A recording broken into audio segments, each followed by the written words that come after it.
Hello friend, स्वागत है आपको मेरे यूट्यूब चैनल पर। दोस्तों, आज की वीडियो में हम जानने वाले हैं पाइल्स के बारे में। जी हाँ दोस्तों, पाइल्स के बारे में जानेंगे कि पाइल्स क्या होता है, पाइल्स क्यों होता है, किन किन कारणों की वजह से होता है और इसके लक्षण क्या हैं और इसका ट्रीटमेंट क्या है। पूरी जानकारी देने वाला हूँ, आप वीडियो को लास्ट तक देखें। दोस्तों, मैं स्ट्रक्चर के माध्यम से आपको समझाना चाहता हूँ। ये डाइजेस्टिव सिस्टम है। मेरी ड्राइंग उतनी अच्छी नहीं है, फिर भी मैंने ट्राई किया है। तो ये हमारे डाइजेस्टिव सिस्टम है, ये हमारा पेट है, हम खाना खाते हैं तो ये पेट में आ जाता है। उसके बाद यहाँ पे डाइजेशन होके छोटी आंत में आता है।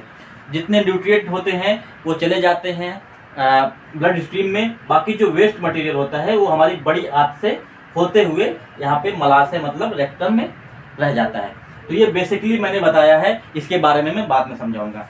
तो दोस्तों, जो पाइल्स है इसको हिंदी में बवासीर कहा जाता है। और ये जो पाइल्स है अभी के टाइम पे बहुत ज़्यादा बढ़ गया है। पहले के टाइम पे उतना पाइल्स नहीं होता था, लेकिन अभी के टाइम पे पाइल्स बहुत ज़्यादा होने लगा है। पाइल्स को पेनफुल ब्लड विथ स्टूल के साथ के नाम से भी जाना जाता है।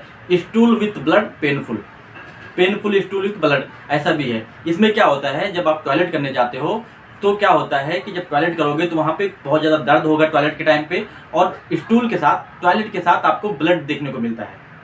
तो ये इनिशियल फेज होता है। उसके साथ साथ इसको हेमोरॉइड भी कहते हैं, और इसमें खून बहुत ज़्यादा गिरता है। एक होता है खूनी बवासीर, एक होता है बादी बवासीर। तो जो खूनी बवासीर है वो नॉर्मली है, स्टार्टिंग फेज की है, लेकिन जो बादी बवासीर है वो डिफ़िकल्ट हो जाती है। तो वो बहुत दिन से अगर आप इलाज नहीं कराओगे तब जाके बादी बवासीर होती है। और इसमें बेसिकली क्या होता है कि जो यहाँ रेक्टस है, मलाशय है, यहाँ पे जो इसका वाल है वहाँ पे सूजन आ जाती है। बेसिकली समझो सूजन हो जाता है, घाव बन जाता है। तो जब घाव बन जाता है तो जो ब्लड है वही आपके टॉयलेट के साथ जाता है, और जब घाव बनेगा तो दर्द तो होगा ही। तो दर्द होता है और ये होता है। तो ये होता है बवासीर। अब समझ लेते हैं बवासीर के लक्षण तो भी बता दिए कि दर्द होगा, खुजली होगी और खून आएगा, ये सब होगा। अब जान लेते हैं होता क्यों है, रीजन इसके क्या हैं। तो दोस्तों, रीजन की बात करूं तो सबसे मेन रीजन है खान पान। हमारा जो खान पान है बहुत ज़्यादा डिफरेंट हो गया है।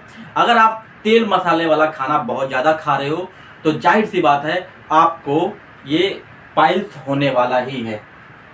ज़्यादा तेल मसाला खाने की वजह से ये यहाँ पे आके स्टोर होता है, फिर यहाँ पे घाव बना लेता है। तो ज़्यादा तेल मसाले जो खाते हैं वो उनको पाइल्स होता है। दूसरा क्या रीजन है, कॉन्स्टिपेशन, कब्ज। जिन लोगों को खाना पचता नहीं है, उनको कब्ज की प्रॉब्लम रहती है, उनको भी पाइल्स बहुत ज़्यादा होता है। क्यों होता है, क्योंकि जब खाना पचेगा नहीं, यहाँ पे आके स्टोर हो जाता है। यहाँ पे जब स्टोर हो जाएगा तो उनको 1-2 दिन तक जब वो टॉयलेट नहीं जाएंगे तो यहाँ की जो वाल है वो सड़ाने लगती है और घाव बन जाता है, तब जाके पाइल्स होता है।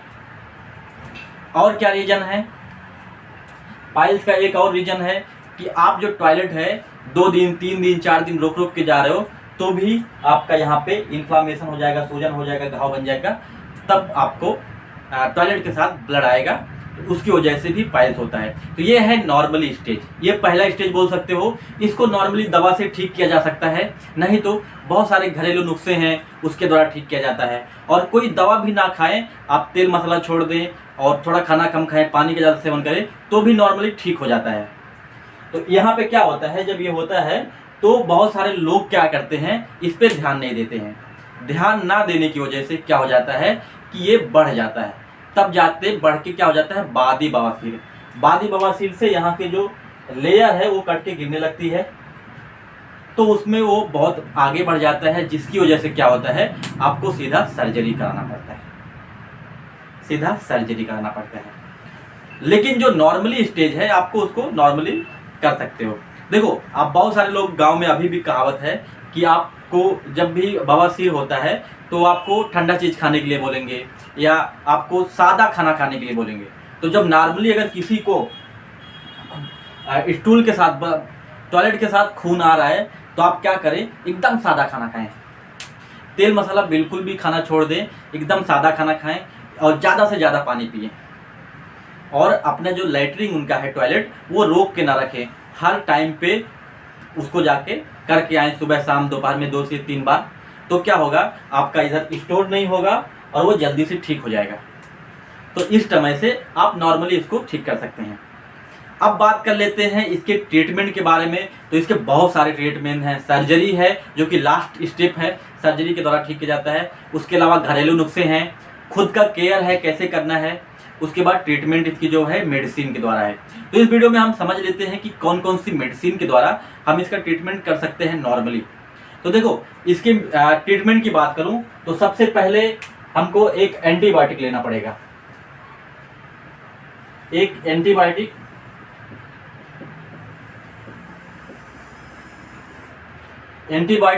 आपको एक लगेगा, जो कि एंटीबायोटिक में आपको ओर्निडाजोल विथ ओफ्लॉक्सासिन,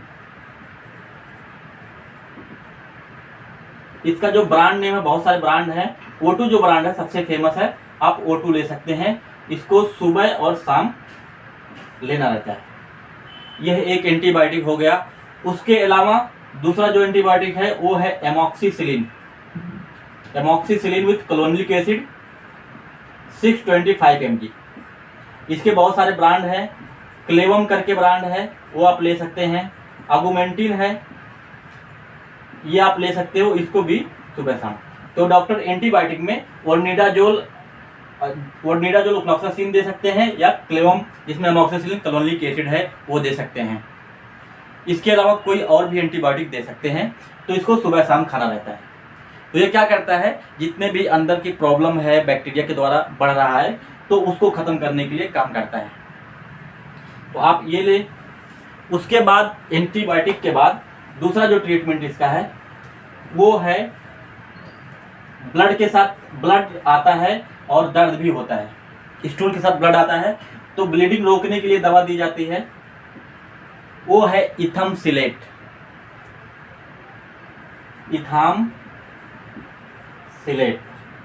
इथामसिलेट जो है, ये बहुत सारे इसके ब्रांड है, आप कोई भी ले ले।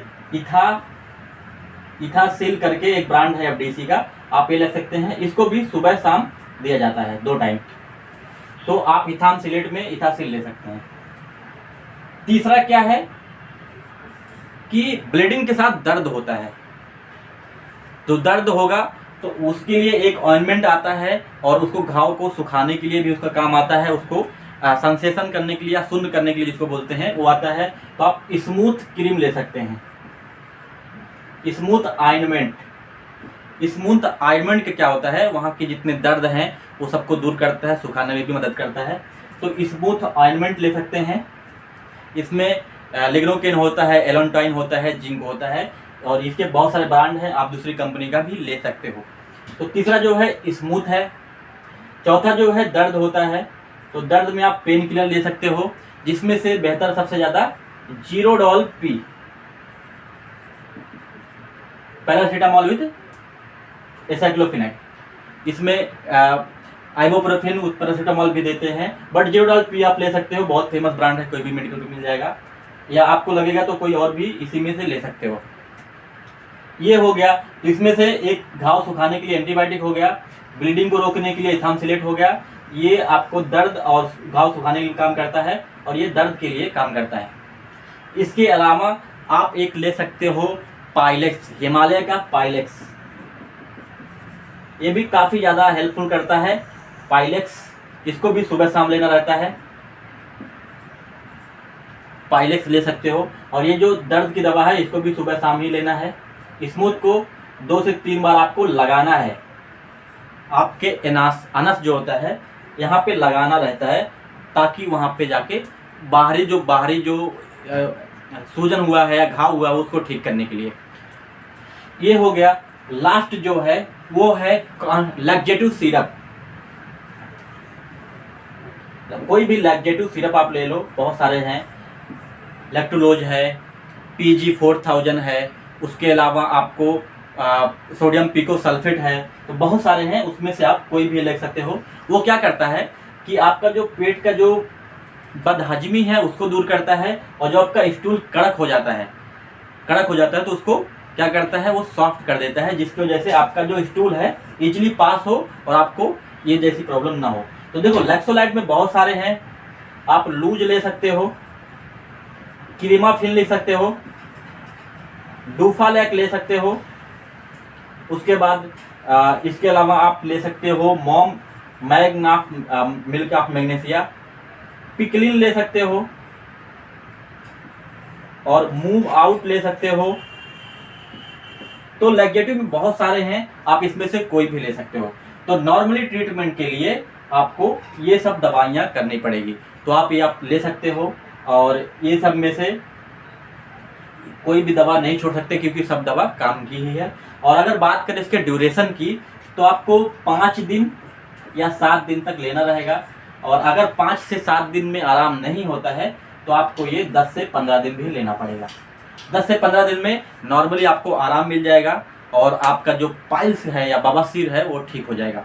तो आप लोगों को जब भी पाइल्स की प्रॉब्लम हो तो जल्द से जल्द इसका इलाज करा लें या इसका अपने से इलाज कर लें। बहुत सारे यूट्यूब पे वीडियो हैं, या किसी से पूछ के कर लें या घरेलू नुस्खे से कर लें, लेकिन कर लें, क्योंकि अगर ये कुछ टाइम के बाद आप करोगे तो आपको बहुत ज़्यादा प्रॉब्लम होने वाली है। तो दोस्तों आज की वीडियो में इतना ही, मिलता हूँ अगली वीडियो में।